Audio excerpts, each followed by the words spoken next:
Hivi nyie machawa mbwa kachoka takataka, mnavyosema Katoro amna matajiri, mnakuwa mna akili timamu, mmerogwa au amkupewa fursa za kwenda kupiga promo kelele mpate hela za kula?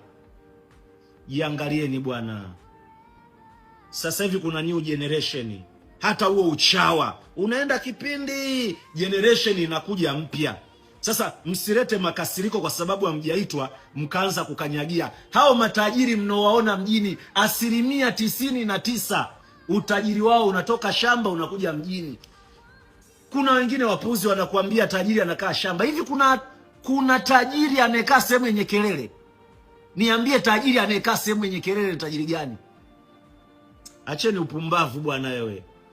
Ukiniambia bana, imeniuma sijatumiwa tiketi au sijapewa fursa ya kwenda kupiga kelele nipate hela kula, sawa. Sianze kuongea upuuzi eti Katoro hamna matajiri, tajiri anakaa shamba.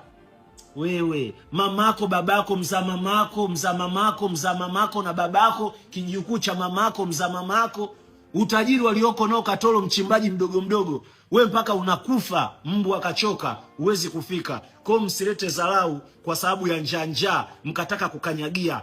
Katoro ina matajiri kuliko mbwa wote hapa mjini. Mimi ndo nakwambia. Na matajiri wa kweli waangalie, wako polini, wako mikoani. Hapa mjini kuna watu wenye mabawa, yaani wana utajiri wa kibaba, wanataka waseme wana utajiri wa jaba.